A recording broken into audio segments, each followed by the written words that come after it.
जंगल में एक बहुत ही सुंदर और विशाल अजगर रहता था।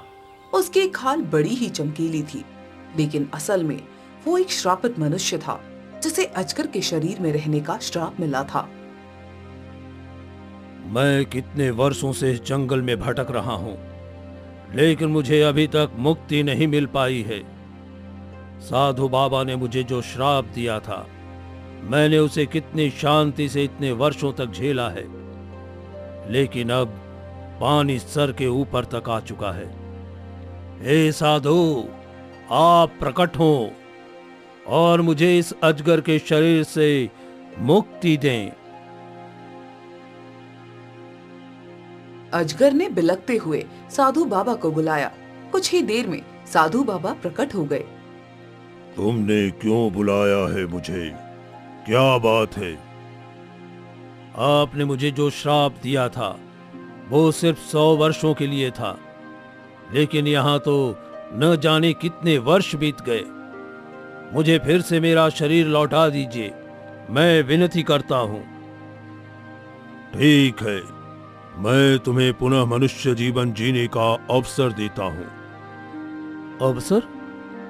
क्या आप मुझे अभी मनुष्य शरीर नहीं दे सकते? मैं कितने वर्षों से इस अजगर के शरीर में कैद हूँ। नहीं, मैं तुम्हें मनुष्य शरीर नहीं दे सकता। तुम्हें उसे अपने लिए खुद ही जीतना होगा। ठीक है, आप मुझे बताइए क्या करना होगा। अजगर साधु बाबा की बात ध्यानपूर्वक सुनने लगा। इस जंगल को पार करके एक राज्य पड़ता है, तुम्हें उस राज्य में जाना होगा। कहते हैं उस राज्य की राजकुमारी बहुत ही दयालु और नेक दिल की है। तुम्हें उस राजकुमारी से विवाह करना होगा। लेकिन वो एक अजगर से विवाह क्यों करेगी? तुमने ठीक सवाल पूछा। इस यात्रा में मैं तुम्हें एक जादुई शक्ति दूंगा, जिसमें तुम 5 बार किसी भी रूप में आ सकते हो। मुझे इसी कारण श्राप मिला था, क्योंकि मैं अपनी शक्तियों का गलत इस्तेमाल कर रहा था, और आज मेरी रिहाई का रास्ता भी वहीं से होकर जा रहा है। ये कैसी विडंबना है। ये विधि का विधान है।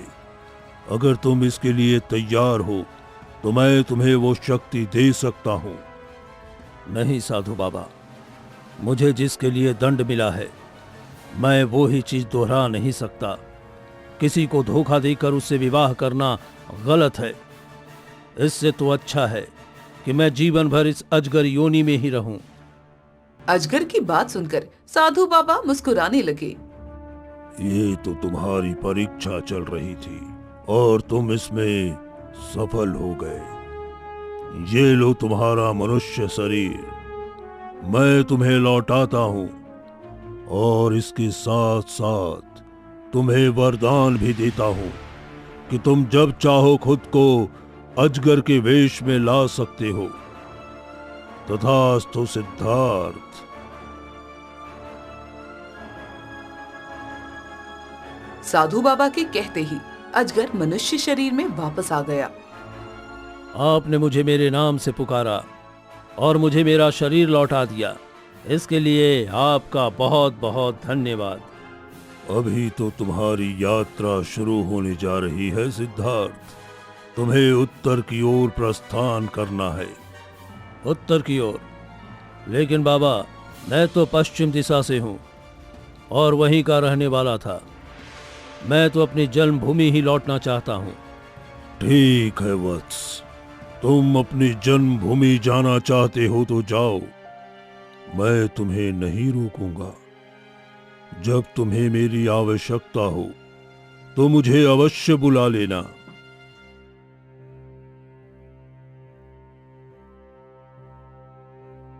सिद्धार्थ अपने गांव पहुंच गया। वो 100 साल बाद अपने गांव लौटा था। उसने देखा कि सब कुछ बदला हुआ था। उसने देखा कि जहां उसका घर था, अब वहां एक पेड़ लगा हुआ है। ये क्या? मेरा घर, मेरा परिवार सब कहाँ चले गए?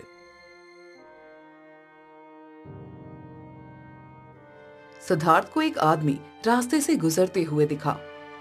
अरे ओ भाई, यहाँ मेरा घर हुआ करता था, लेकिन यहाँ तो अब एक पेड़ है। मेरा घर कहाँ चला गया? वो आदमी सिद्धार्थ को घूरने लगा और कुछ देर बाद चौंकते हुए बोला, घर? कौन सा घर? अरे किस घर की बात कर रहे हो तुम? यहाँ एक तबेला हुआ करता था, लेकिन वो भी 25 साल पहले उजड़ गया। तब से ये पेड़ ही है जो यहाँ कई सालों से लगा हुआ है। अरे नहीं नहीं, मैं तो उससे भी पहले के समय की बात कर रहा हूँ। कितने समय पहले की बात कर रहे हो? कम से कम 100 साल पहले की। अरे भाई, क्यों सुबह सुबह मजाक करते हो? जाओ जाओ, कहीं और जाकर ये सब करो। मेरा समय क्यों बर्बाद करते हो भाई? आपको ये सब मजाक क्यों लग रहा है? मैं सच कह रहा हूँ। 100 साल पहले मेरा यही गांव था। मेरे पिताजी एक बहुत बड़े ज्योतिष थे और मैं उनके साथ काम किया करता था। फिर मैंने ज्योतिष शास्त्र के साथ साथ तंत्र विद्या भी सीखनी शुरू की। मेरे पिताजी को ये बात अच्छी नहीं लगी और उन्होंने मुझे गांव से निकाल दिया। तब से मैं अब यहाँ लौटा हूँ। ये सब सुनकर वो आदमी जोर जोर से हंसने लगा। देखो भाई, मैं एक वैद्य जी को जानता हूँ। तुम चाहो तो मैं उनके पास लेकर चल सकता हूँ। तुम कहना क्या चाहते हो? कि मेरा दिमागी संतुलन ठीक नहीं है?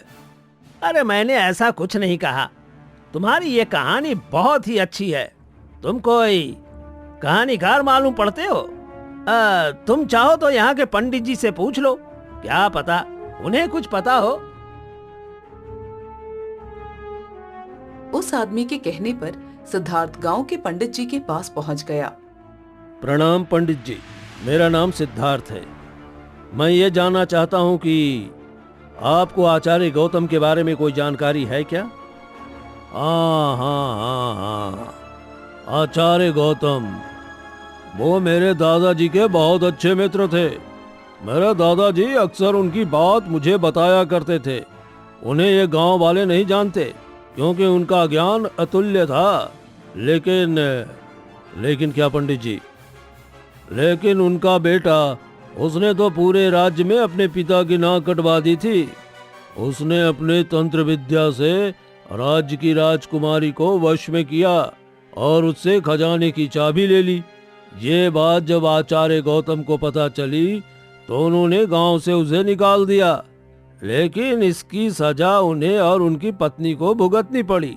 राजा ने उन्हें कैद कर लिया और उन्होंने अपने आखिरी दिन भी जेल में ही काटे। ये सब सुनकर सिद्धार्थ दुखी हो गया और रोने लगा। ये मैंने क्या कर दिया? मैं इतना बड़ा पापी हूँ। अपने ही माता पिता को जेल भिजवा दिया। मुझे तो लगता था कि मेरे पिताजी मेरी नहीं सुनते और मेरी शक्तियों से जलते हैं, लेकिन ऐसा कुछ भी नहीं था। मैंने ही अपने माता पिता की हत्या कर दी। हे साधु, प्रकट हो, मैं जीना नहीं चाहता। बोलो सिद्धार्थ, क्या हुआ? बाबा, मुझसे ये शरीर वापस ले लीजिए। मैं इसके लायक नहीं हूं। मैंने कितने पाप किए हैं। आप मुझे मृत्यु दंड की सजा दीजिए। मैंने आपका भी तो कितना मजाक उड़ाया था, जिस कारण मुझे श्राप मिला। आप मुझे इस बार पत्थर बना दीजिए और फिर धकेल दीजिए किसी नदी में। मैं इसी लायक हूं। सिद्धार्थ विलाप कर रहा था। उसे अपनी गलतियों का ज्ञान हो चुका था। साधु बाबा ने उसके कंधे पर हाथ रखा और उसे समझाने लगे। शांत शांत हो जाओ सिद्धार्थ। तुम्हें आत्मग्लानि हो रही है। अजगर की योनि हो या पत्थर की, तुम कभी भी पश्चाताप नहीं कर सकते। मैंने तुम्हें कहा था कि तुम उत्तर की ओर जाओ, लेकिन तुम्हारा मन तुम्हारे घर लौट जाने को किया। तुम ये भूल चुके थे कि समय आगे बढ़ चुका है, काफी आगे बढ़ चुका है। 100 साल बीत चुके हैं। समय तो आगे बढ़ गया है बाबा, लेकिन मैं इस समय में कहीं फंस गया हूं। मैं ये जीवन जीना नहीं चाहता। कब से मैं अपना श्राप पूरा होने की प्रतीक्षा कर रहा था, लेकिन अब मुझे ये जीवन नहीं जीना मुझे ये जीवन। तुम्हें आत्मग्लानि है, लेकिन क्या तुम पश्चाताप नहीं करना चाहते? पश्चाताप करके भी क्या मैं अपने माता पिता को मिला हुआ कष्ट मिटा सकता हूं बाबा? उन्हें कितनी बदनामी का सामना करना पड़ा होगा। क्या मैं वो सब ठीक कर पाऊंगा? उन्हें सम्मान दिला पाऊंगा? नहीं वत्स, जो बीत गया है उसका तुम कुछ भी नहीं कर सकते, लेकिन पश्चाताप करके तुम्हारे मन को शांति मिल जाएगी। नहीं चाहिए मुझे शांति, मुझे दंड चाहिए बाबा, मुझे दंड दीजिए। सिद्धार्थ अपनी आंखें खोलता है और उसे कोई भी दिखाई नहीं देता। वो अकेला धरती पर बैठा रो रहा था। आप कहाँ चले गए बाबा? ठीक है, मैं इस अजगर की योनि में ही लौट जाता हूं। मनुष्य बनने लायक तो मैं रहा ही नहीं। एक सपेरा और उसका सांप रास्ते से गुजर रहे थे। तभी उनकी नजर अजगर पर पड़ी। वो अजगर कोई और नहीं, सिद्धार्थ ही था। अरे, इतना सुंदर अजगर, कितना विशाल है ये। इसके साथ खेल दिखाने में कितना आनंद आ जाएगा। एक काम करता हूँ, इसका जहर निकाल लेता हूँ और इसे अपने साथ रख लेता हूँ। अजगर सपेरे की बात सुन रहा था। चलो, मैं किसी के काम ही आ जाता हूँ। बाबा ने तो दंड मुझे दिया नहीं और मैं मनुष्य बनना नहीं चाहता। उस सपेरे ने अजगर को अपने खेल में शामिल कर लिया। एक दिन सपेरा और उसका साथी डमरू आपस में बात कर रहे थे। पश्चिम में तो मैंने हर जगह अपना खेल दिखा दिया। अब सोचता हूँ कि उत्तर में चला जाऊं। क्यों डमरू, तुम्हारा क्या ख्याल है? अरे उस्ताद, आप ठीक कहते हो। इतना सुंदर अजगर मिला है और ये आपकी बिन पर इतना सुंदर रास्ता भी है। उत्तर में वीरपुर का राज्य सबसे बड़ा है। क्यों न हम वहाँ के राजा को अपना खेल दिखाएं। अब तो हम मशहूर भी हो गए हैं। ठीक है, कल सुबह ही हम उत्तर की ओर निकलेंगे।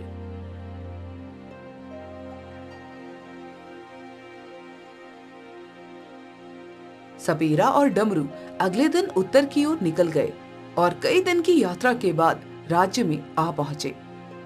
ये क्या, मेरा गांव, मेरा नगर कहाँ चला गया? ये लोग मुझे कहाँ ले आए? चलो, हम वीरपुर तो आ गए। अब आज रात विश्राम करते हैं और कल सुबह राजा के दरबार में जो मनोरंजन कार्यक्रम होते हैं वहाँ हम अपना खेल प्रस्तुत करेंगे। वीरपुर, ये तो उत्तर का राज्य है। ये सब जरूर साधु बाबा ने किया है। मुझे नहीं करना कोई पश्चाताप। मैं अभी ही अपनी जान ले लेता हूँ। अजगर जैसे ही टोकरी से बाहर आने लगा, उसने सुना सपेरा और डमरू आपस में बात कर रहे थे और सपेरे की आवाज में दुख था। अगर इस बार अच्छा इनाम मिल गया तो मेरी बच्ची का इलाज मैं जरूर करवाऊंगा। बेचारी कब से बीमार बिस्तर पर पड़ी हुई है। और उस्ताद, मैं भी चंपा से शादी कर लूंगा। वो बेचारी कब से मेरा राह देख रही है। ये सब सुन अजगर को उन दोनों पर दया आ गई। लगता है इन दोनों को धन की आवश्यकता है। ठीक है, मैं इन दोनों के कुछ काम ही आ जाता हूँ। वैसे भी इतने दिनों से तो इनके साथ ही हूँ। अच्छे लोग हैं। एक दिन और सही, कल खेल दिखाने के बाद मैं खुद ही अपनी जान ले लूंगा। अगले दिन सपेरा ने बहुत अच्छा खेल दिखाया। सब अजगर को देखकर आश्चर्यचकित रह गए थे। हमें तुम्हारा ये खेल बहुत पसंद आया और हमें तुम्हारा ये अजगर सांप भी बहुत सुंदर लगा। आपका बहुत बहुत धन्यवाद महाराज। राजकुमारी को वो अजगर बहुत पसंद आया। पिताजी, ये अजगर कितना सुंदर है और बिल्कुल भी जहरीला नहीं है। क्या तुम्हें ये अजगर चाहिए राजकुमारी? हाँ जी पिताजी, क्या आप ऐसा कर सकते हैं? ओए सपेरे वाले, हम चाहते हैं कि ये अजगर तुम हमें दे दो और बदले में तुम्हें जितना भी धन चाहिए हमसे ले लो। महाराज, ये आप क्या कह रहे हैं? डमरू ने सपेरे को बीच में रोक कर कहा, अरे ठीक ही तो कह रहे हैं राजा। उस्ताद, हम तो खेल दिखाने के लिए कोई और सांप पकड़ लेंगे, लेकिन इस अजगर के लिए राजा हमें कितना धन दे रहे हैं, जरा सोच कर देखिए। हम दोनों की सारी परेशानियां दूर हो जाएगी। हे भगवान, मैं ये कहाँ फंस गया? क्या करूं? इस छोटी सी टोकरी में ऐसा कुछ भी नहीं कि मैं अपने प्राण ले सकूं। ठीक है महाराज, आज से ये अजगर आपका। इसका जहर हमने निकाल दिया है। आपको इस अजगर से कोई खतरा नहीं होगा। राजा ने अपनी राजकुमारी की खुशी के लिए अजगर खरीद लिया। राजा अपनी राजकुमारी की हर इच्छा पूरी कर सकता था, लेकिन एक बात में उसके हाथ बंधे थे और वो कुछ भी नहीं कर पा रहा था। हमें अपनी राजकुमारी की विवाह की बहुत चिंता है रानी। क्या करे महाराज, राजकुमारी की कुंडली में मंगल दोष भी है और सर्प दोष भी। इसी कारण उससे कोई विवाह नहीं कर रहा है। हमने कितनी जगह बात चलाई, लेकिन कोई भी राजा अपने राजकुमार से हमारी बेटी का विवाह करने को तैयार नहीं है। आप कहें तो एक पंडित जी को बुलवाकर फिर से कोई समाधान पूछा जाए। कितनी बार पूछेंगे? इस राज्य के सारे पंडितों ने हाथ खड़े कर दिए हैं। पश्चिम राज्य के एक पंडित हैं, मैं उन्हें न्योता भिजवाती हूँ। उन्होंने मेरे भाई के पुत्र के विवाह के समय में भी बहुत सहायता की थी। उसकी कुंडली में भी एक भयानक दोष था, लेकिन पंडित जी ने ऐसा उपाय बताया कि 1 वर्ष के अंदर ही उसका विवाह हो गया और आज इतने वर्षों के बाद भी उनके विवाहित जीवन में कोई परेशानी नहीं आई है। ठीक है, अगर वे पंडित जी इतने ज्ञानी हैं, तो आप उन्हें अभी ही न्योता भिजवा दीजिए और सिपाहियों से कह दीजिए कि उन्हें बड़े सम्मान के साथ महल में लाया जाए। एक दिन राजकुमारी अजगर से बात कर रही थी। इतने दिनों से मैं देख रही हूँ, तुम अपनी टोकरी से ना बाहर आते हो, ना ही ठीक से दूध पीते हो। तुम्हें यहाँ कोई परेशानी हो रही है क्या? परेशानी तो केवल एक ही है, ये जीवन। इस जीवन को नष्ट कैसे करूं, समझ में नहीं आता। देखो, अगर तुम दूध नहीं पियोगे तो हम भी खाना नहीं खाएंगे। अरे राजकुमारी, आप हमारे लिए क्यों भूखी रहेंगी? अजगर चुपचाप कटोरे से दूध पीने लगा। अरे, तुम तो मेरी बातें समझते हो। तुम जरूर पिछले जन्म में कोई ज्ञानी रहे होगे। राज्य महल में पंडित जी पधारे। प्रणाम पंडित जी, ये है राजकुमारी शोभा। पंडित जी को देखकर अजगर ने उन्हें पहचान लिया। अरे, ये पंडित जी तो मेरे गांव के हैं। ये यहाँ क्या कर रहे हैं? पंडित जी ने राजकुमारी की कुंडली को ध्यानपूर्वक पढ़ा। कुंडली में एक बड़ा ही विचित्र दोष बैठा हुआ है महाराज। उपाय तो बहुत है इस दोष के, लेकिन ये दोष ठीक नहीं हो पाएगा। पंडित जी, हमने कई पंडितों और पुरोहितों को अपनी पुत्री की कुंडली दिखाई। उन्होंने जो भी उपाय बताए हमने सब किया।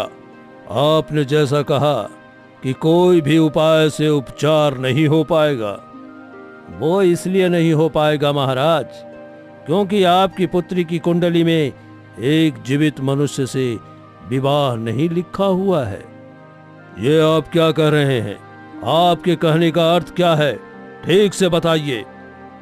महाराज, आपकी पुत्री की कुंडली कह रही है किसी एक बरगद के पेड़ के नीचे एक सांप से विवाह करना होगा और उसी के साथ अपना जीवन बिताना होगा।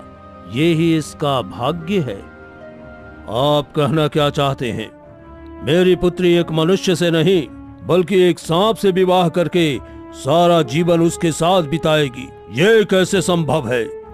विवाह होगा तो ऐसा ही होगा, वरना आपकी पुत्री का विवाह नहीं हो सकता, क्योंकि उसका विवाह किसी जीवित मनुष्य से लिखा ही नहीं है।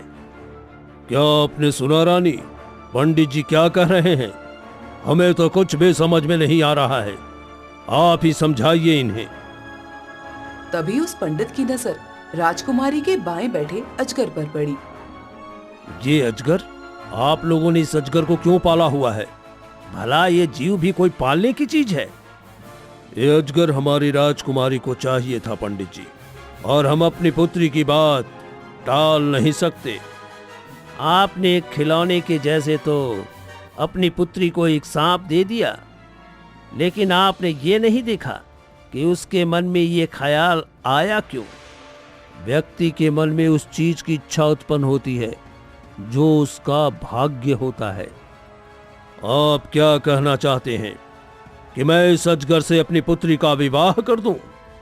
ये निर्णय मेरा नहीं है, आप सबका है। मेरा काम था आपको सच बताना।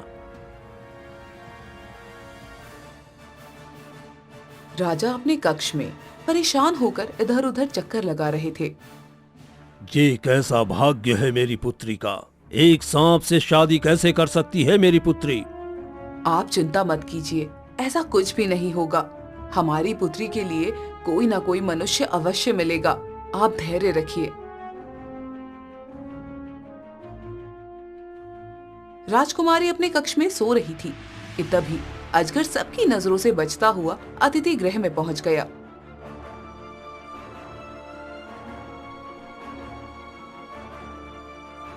वो अपने मनुष्य शरीर में लौटकर पंडित जी के पास जा पहुंचा। पंडित जी सुनिए, मुझे आपको कुछ बताना है। अरे तुम यहाँ इस राज्य में क्या कर रहे हो? क्या कहना चाहते हो कहो। मैं ही आचार्य गौतम का पुत्र हूँ पंडित जी, और समय के चक्र में अटका हुआ हूँ। एक अजगर के शरीर में अपना जीवन बिता रहा हूँ। ओ, तो तुम हो वो अभागे बेटे जिसकी वजह से उसके माता पिता को इतनी बड़ी सजा भुगतनी पड़ी। हाँ, वो मैं ही हूं। मेरी नजरों के सामने से चले जाओ, मैं तुम्हारी शकल भी देखना नहीं चाहता। उदास मन से सिद्धार्थ महल के बाहर जाने लगा। मैं इस राज्य से ही चला जाऊंगा, ये ही ठीक रहेगा।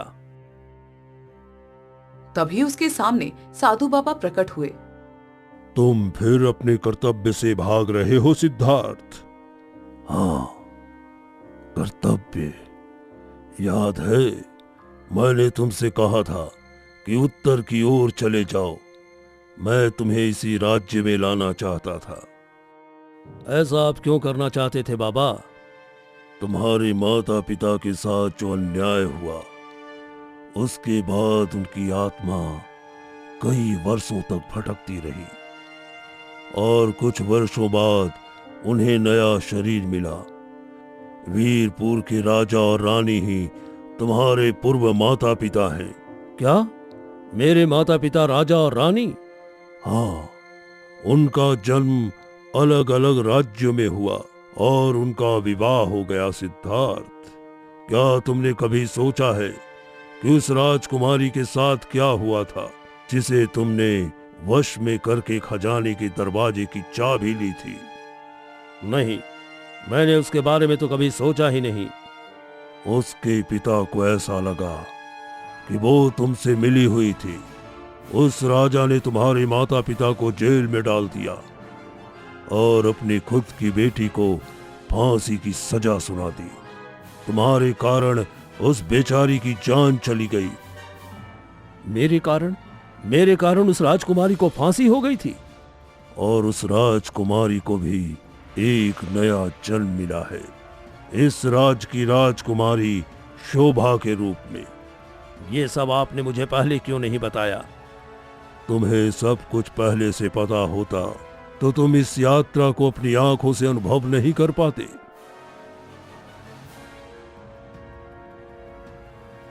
सिद्धार्थ भागते हुए पंडित जी के पास पहुंच गया। पंडित जी, आप मुझे राजा से मिलवा दीजिए और मेरा विवाह राजकुमारी से करा दीजिए। मैं अपने पापों का प्रायश्चित करने के लिए तैयार हूं। ये तुम कह रहे हो? आप कुछ भी करिए, लेकिन ये विवाह आपको कराना ही होगा। मैं उन्हें धोखा नहीं दे सकता। ये कोई धोखा नहीं है। ये लीला है प्रभु की लीला है। साधु बाबा ने पंडित जी को सब कुछ बता दिया। अपने कक्ष में अजगर न मिलने के कारण राजकुमारी दुखी मन से अपने पिता के पास पहुंची। पिताजी, वो अजगर कहीं चला गया, सुबह से कहीं गायब है, कुछ पता नहीं है। कोई बात नहीं बेटी, जानवर तो कहीं भी जा सकते हैं, तुम चिंता मत करो, हम तुम्हारे लिए दूसरा अजगर ले आएंगे। नहीं पिताजी, अजगर मेरी बात सुनता था, मेरी बात को समझता था, लेकिन पता नहीं अब कहाँ गायब हो गया वो।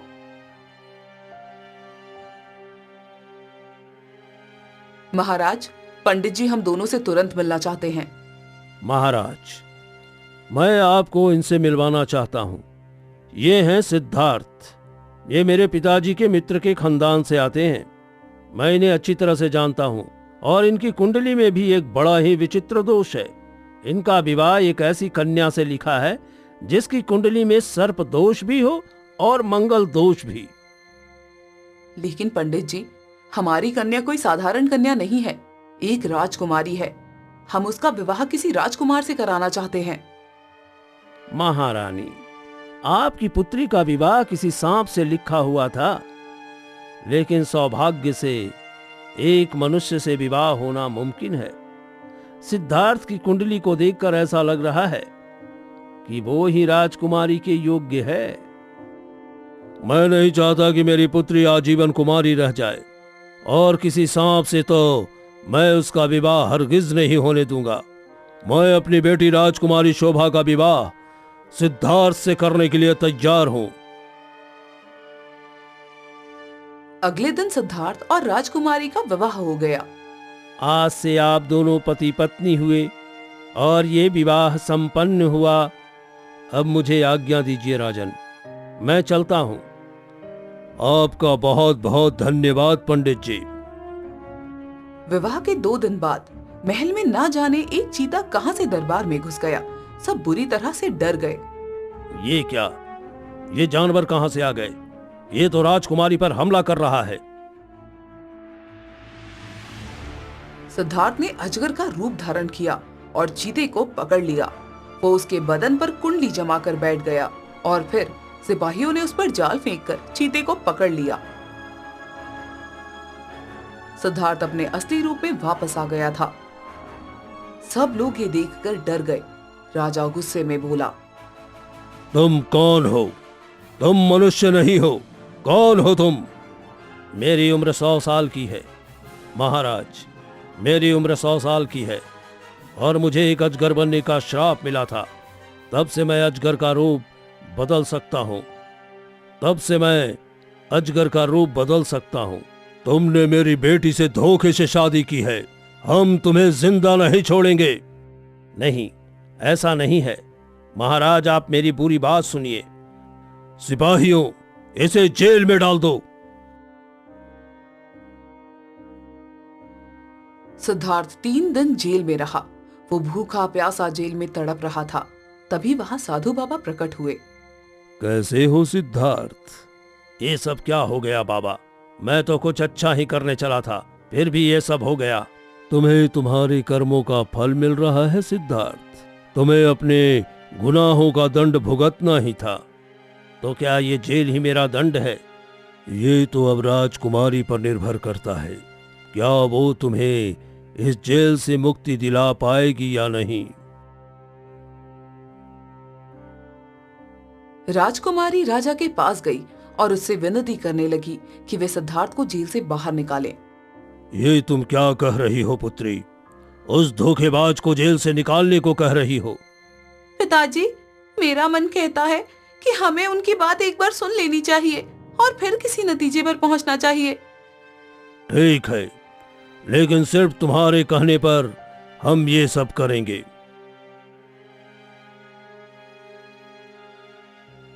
राजा, रानी और राजकुमारी जेल में पहुंचे। तुमने ये सब क्यों किया? आप घबराइए मत और अपनी बात बताइए। सिद्धार्थ ने अपनी सारी कहानी राजकुमारी, राजा और रानी को सुना दी।